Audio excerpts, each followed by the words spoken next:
Bonjour à tous, bonjour à toutes, bienvenue pour ce nouveau week-end agité, sélection de sorties spectacles. Aujourd'hui nous sommes au Solilab avec Gaël de Pipo Productions, Nantais-Vous TV, le kiosque nantais. Bonjour Gaël. Salut Amélie. Comment ça va? Ça va très bien, ouais. Carrément. Est-ce que tu peux expliquer rapidement ce que c'est Pipo Productions? Alors nous on travaille avec des artistes émergents, principalement nantais, et on les accompagne du coup dans leur carrière en s'occupant principalement de la tournée, et on fait aussi du management et un peu toutes les choses qui vont autour. Ok, voilà. Donc vous avez aussi plein d'idées de sorties? Ouais, ça nous arrive, surtout en ce moment. Bon, on va en reparler tout de suite.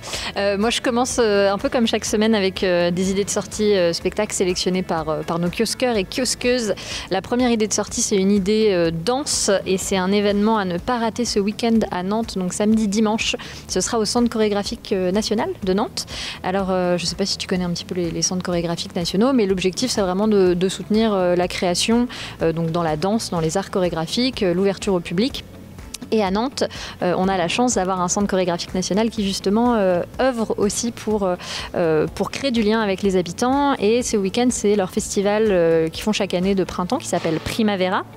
Et ce qu'il a de particulier, c'est que cette année, ce sont les 30 ans du CCNN, donc du centre chorégraphique de Nantes. Et donc ça va être un vrai week-end festif, un week-end qui rend hommage aussi aux 30 dernières années, donc aux directeurs successifs. Il y a Ambra Senatore qui est à la direction du CCN depuis 2016. Avant elle, il y avait le duo Brumachon-Lamarche, donc qui vont proposer aussi des propositions chorégraphiques, les artistes associés, donc il y a plein de propositions assez courtes, c'est en entrée libre, donc 35-40 minutes, il y a des visites du lieu, samedi soir il y a un DJ set de Michel de 30 Mous, donc ça va être assez festif, le dimanche il y a aussi encore toute une fête de la danse, il y a bar, restauration sur place, puisque qui dit fête dit bar, restauration, voilà, ça va vraiment être un super moment. Moi j'ai fait déjà plusieurs fois le festival Primavera et on découvre des chorégraphes qu'on connaît pas, c'est un vrai beau moyen de découvrir aussi la danse contemporaine et en plus l'équipe est hyper accueillante, il va faire beau, voilà, j'ai pas d'autres mots, c'est dans un quartier hyper sympa, c'est à côté du parc des Capucins, c'est dans l'ancien couvent des Capucins, donc en plus le lieu est très beau,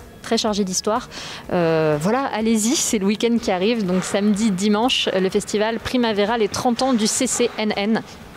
Et puis on enchaîne avec toi Gaël, tu nous parlais un petit peu des artistes que tu accompagnes, est-ce que justement justement on accompagne donc un groupe qui s'appelle Averil Pix, qui est un groupe de folk rock et qui joueront du coup le 28 mai à Saint-Nazaire pour le festival Labyrinthe. Donc c'est un festival qui est organisé par le VIP, qui a la particularité de se faire sur le toit de la base sous-marine. Donc c'est un endroit assez sympa et c'est un festival qu'ils font pour fêter un peu la fin de leur saison. Donc voilà, il y a deux scènes sur ce festival, une scène avec des groupes amateurs loisirs que le VIP accompagne et une scène avec des groupes émergents, dont Averil Pix, mais aussi Blind Suns et Brick Many qui joueront. Voilà, puis dans l'après-midi, il y aura, si j'ai bien compris, 3 DJ qui joueront en même temps et on pourra choisir lequel on écoute grâce à des casques. Donc c'est assez sympa aussi comme façon de faire. Donc c'est un événement très familial et ils mettent en place une possibilité de don de matériel pour aider l'Ukraine. Donc c'est aussi cool dans ce sens-là. Donc voilà, l'événement, le Labyrinthe. Ok, donc week-end prochain, il faut partir à Saint-Nazaire, c'est ça? C'est ça, exactement, sur le toit de la base sous-marine. Génial. Et bah merci. Je reviendrai vers toi pour te demander une autre idée de sortie. Moi j'en ai une deuxième Made in Kiosque Nantais. Cette fois-ci c'est de l'improvisation. Alors sur le thème du cadeau. Alors voilà, les cadeaux, ça peut être un truc super. On peut être très content, on peut être très ému, on peut être un cadeau, ça peut être génial. Et puis un cadeau, ça peut être très gênant aussi. Enfin, je sais pas, je pense que c'est quelque chose qu'on a tous vécu. Ça peut être une mauvaise surprise, ça peut être un peu un cadeau un peu un cadeau empoisonné. Un cadeau empoisonné, exactement. Et bien justement, c'est la thématique de ce spectacle d'improvisation. Sur scène, ils sont 2 comédiens.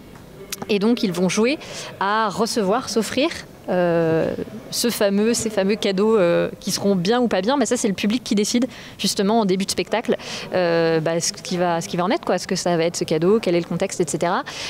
C'est un format d'impro longue, donc je le précise parce que parfois on est habitué un peu aux matchs d'improvisation, aux catchs d'improvisation, où ça peut être des équipes, une même troupe ou 2 troupes qui s'affrontent. Là on est vraiment sur un spectacle qui dure 1 heure avec un fil rouge. C'est hyper intéressant, c'est toujours une super performance de la part des comédiens, des improvisateurs réalisateur. Là, il y a en plus évidemment un super casting, voilà, des super comédiens sur scène. Donc ça s'appelle Le Cadeau. Allez-y, préparez dans votre tête vos idées de cadeaux à donner sur scène. Et ce sera donc ce vendredi et samedi à la Fabrique à Impro à 21h. Ça a l'air vraiment super. Et puis, oui, je trouve. Et puis, on termine avec toi, Gaël. J'aime bien demander aux personnes qu'on invite chaque semaine s'ils ont des idées de sorties, concerts, spectacles dans les semaines qui viennent sur le département. Et bah justement, du coup, j'ai regardé du côté du Stéréolux et dans la salle micro, il va y avoir le concert des Black Lips le 6 juin. C'est un groupe de rock un peu garage que du coup j'avais déjà vu dans la même salle micro il y a quelques années et j'avais passé un super moment parce que c'est vraiment une ambiance bien rock, bien bordel, bien tout ce qu'il faut. Donc voilà, c'est pas le genre de groupe que j'écoute vraiment sur Spotify ou autre, mais en concert c'est vraiment chouette à aller voir. Donc voilà, c'est le 6 juin. Ouais, les genres de groupes qu'il faut voir en vrai pour avoir l'énergie, quoi. Exactement, c'est ça. En studio, c'est moins rigolo. Ok, et ben merci en tout cas pour ces idées de sortie. On retrouve toutes ces informations sur votre site internet. Exactement, ouais, sur pipoproduction.com. Super, et puis sur le site du kiosque nantais, lekiosquenantais.fr, et puis sur les sites de la Fabrique à Impro, et puis du Centre chorégraphique national, du VIP et de Stéréolux. C'est ça. Et ben merci Gaël. De rien, merci beaucoup aussi. Et puis à très vite, bon week-end, bon spectacle et à bientôt. À bientôt.